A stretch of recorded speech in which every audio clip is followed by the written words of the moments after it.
नमस्कार दोस्तों, मैं डॉक्टर भवानी शंकर पटना से आप लोगों से जुड़ रहा हूं।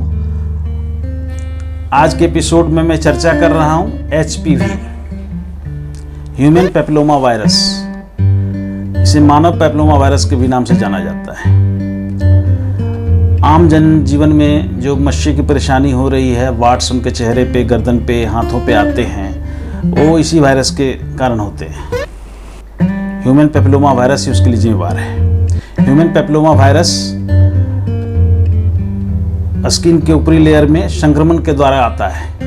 एक दूसरे के त्वचा के संसर्ग में आने से या कभी कटे फटे हुए त्वचा में उसका संक्रमण हो जाता है त्वचा के ऊपरी लेयर में, और वो वहाँ से प्रवेश कर जाता है आपके त्वचा में, और आपके त्वचा का ऊपरी हिस्सा फूलने लगता है, मच्छर के आकार का होने लगता है। वो मच्छर भिन्न भिन्न तरह के हो सकते हैं, जिसकी मैं आगे चर्चा करूँगा।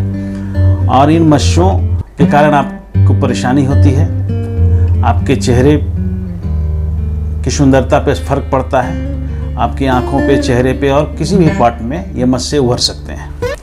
मुख्य रूप से इसका जिम्मेवार है ह्यूमन पैपिलोमा वायरस, HPV। तो HPV वंशानुगत भी होता है। अगर माँ बाप को बहुत ज़्यादा पैपिलोमा वायरस का संक्रमण शरीर में है तो अक्सर देखा जाता है कि ये वंशानुगत भी होता है और अगले जनरेशन को ट्रांसफ़र हो जाता है। अगला बच्चा कैरियर या रिसीवर के रूप में HPV को ढोता रहता है या उसके शरीर पे ही मच्छर उभर जाते हैं। दूसरा इसका सबसे बड़ा रीजन है सेक्सुअल रिलेशनशिप।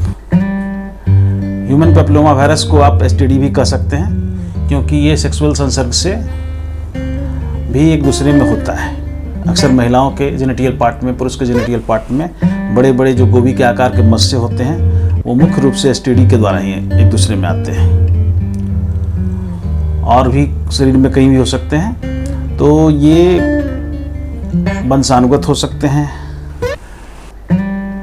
सेक्सुअल रिलेशनशिप के द्वारा एक दूसरे में फैल सकते हैं। और तीसरा एक बड़ा रीजन है कि नाई खाना, जहाँ आप अपना बाल दाढ़ी बनाते हैं, या सैलून कह लीजिए, जहाँ आप सैलून में जाकर अपना फेशियल वगैरह महिलाएं कराती हैं, तो वहाँ से भी इसका संक्रमण हो सकता है। तो ये ह्यूमन पैपिलोमा वायरस जब आप वहाँ कुछ करवाते हैं, किसी नाई खाने में जाकर या सैलून में जाकर, तो वहाँ भी आपको स्पा में कहीं भी इस तरह का इन्फेक्शन लग सकता है, और ये आपके स्किन के अंदर प्रवेश कर जाएगा, और फिर वहाँ से आपको ये वाट्स देखने को मिलेंगे।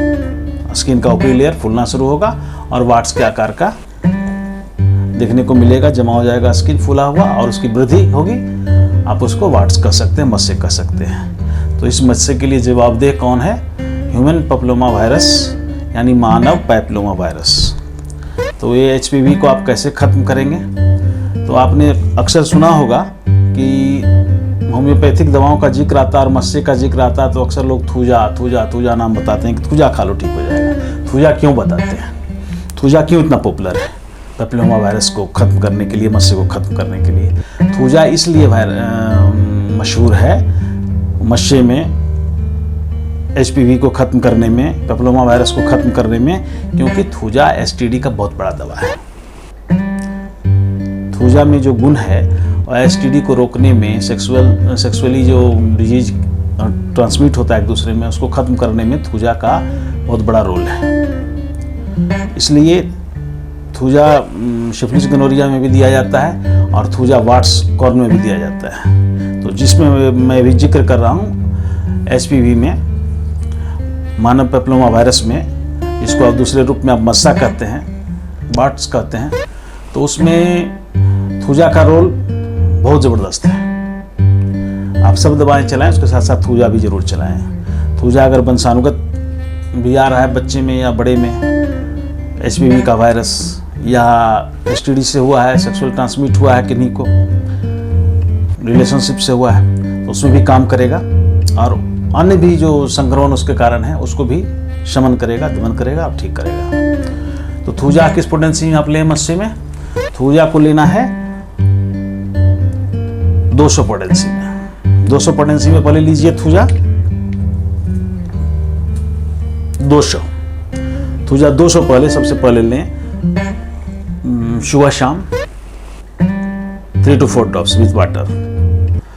थूजा 200 कुछ दिन लेने के बाद, 15 से 20 दिन लेने के बाद आप इसको 1 ml में कन्वर्ट कीजिए। अगर मस्सा नहीं झरा है तो 1 ml में निश्चित झर जाएगा। 1 ml वीक में 2 बार, सप्ताह में 2 बार 4-4 बूंद लीजिए।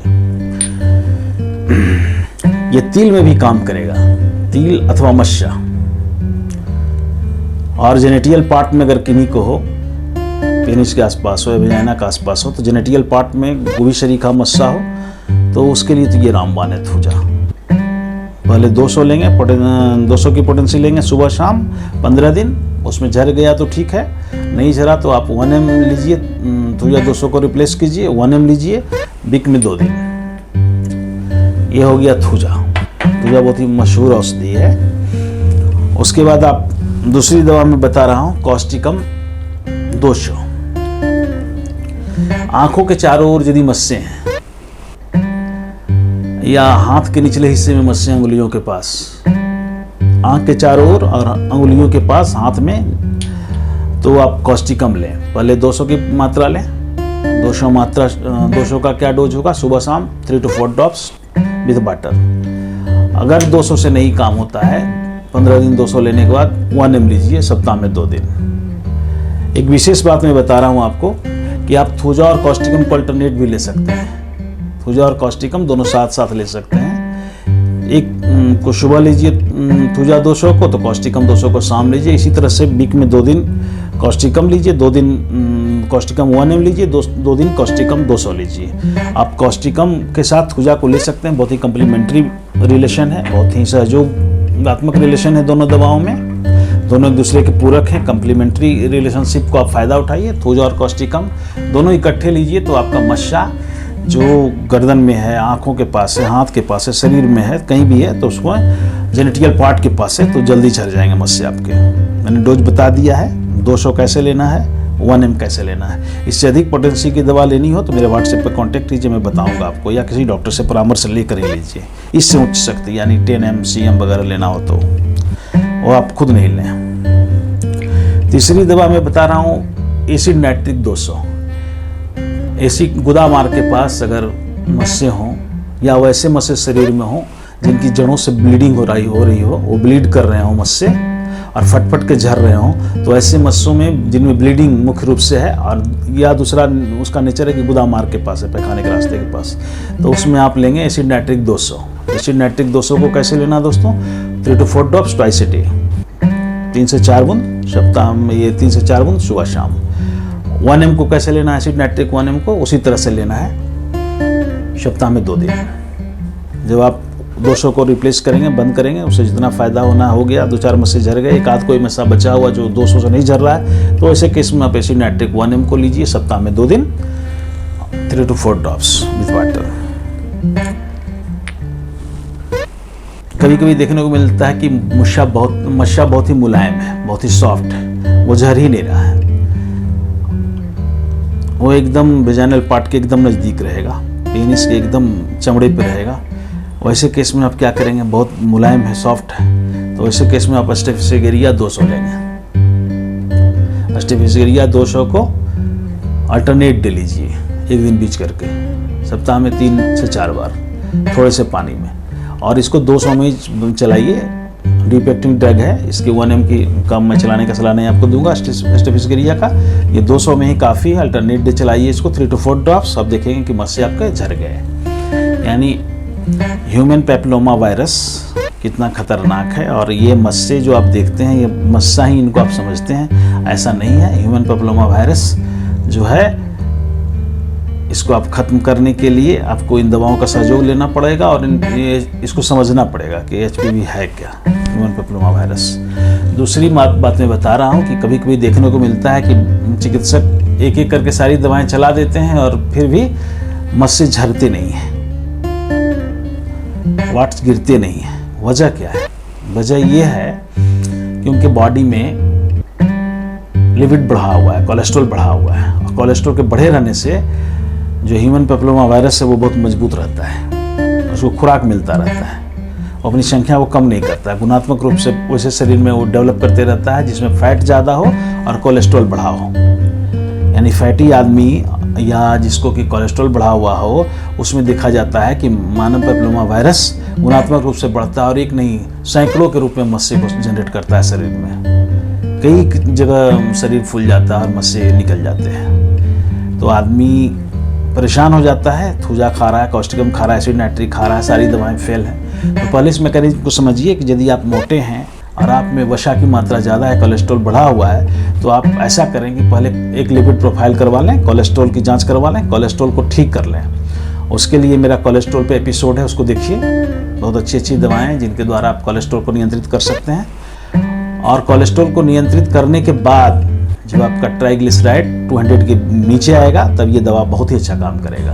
और बढ़े हुए कोलेस्ट्रॉल में कोई भी दवा काम नहीं करेगी दोस्तों।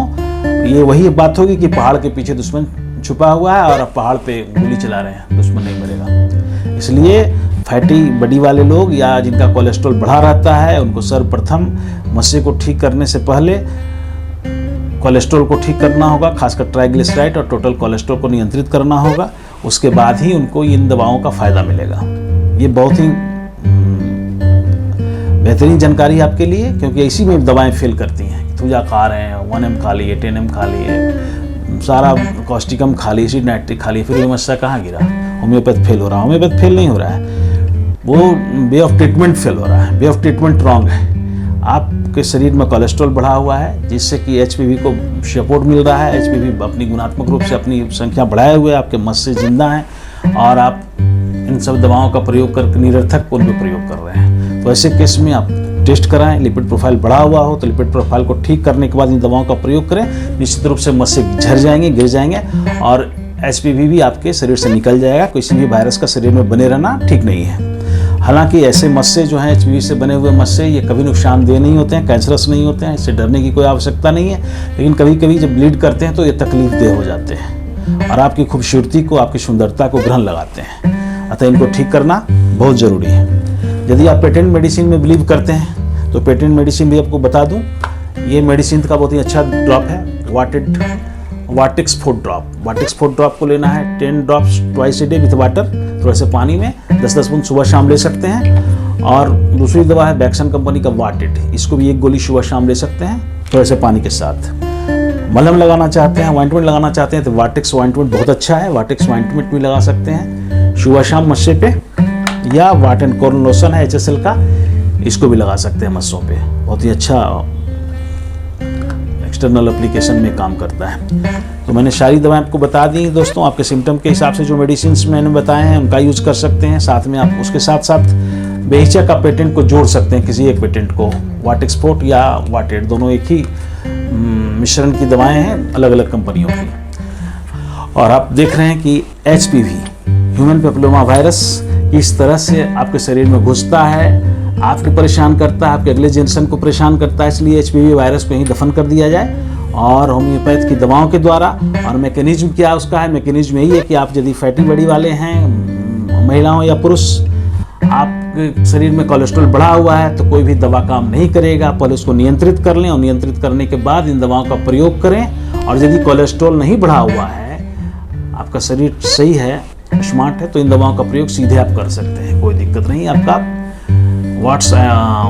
जो मस्से हैं वो झड़ जाएंगे और HPV भी नियंत्रित हो जाएगा। ह्यूमन पेपिलोमा वायरस से बचने की इन सारी दवाओं को और मस्सों को झाड़ने की सारी दवाओं का मैंने जो जिक्र किया है, इनका आप लाभ उठाइए और मेरे एपिसोड को देखिए, इसको लाइक कीजिए, इसको शेयर कीजिए। ठीक है दोस्तों, मैं फिर दोबारा आपसे जुड़ता हूँ अगले एपिसोड में। तब तक इस तरह की कोई मस्से के वाट्स एंड कॉर्न के लिए आपको किसी तरह की जानकारी चाहिए या HPV के लिए किसी तरह का क्वेरी है आपके पास, तो आप मेरे व्हाट्सएप पे जाकर मैसेज दे सकते हैं, इनबॉक्स में मैसेज दे सकते हैं। धन्यवाद दोस्तों, जय हिंद।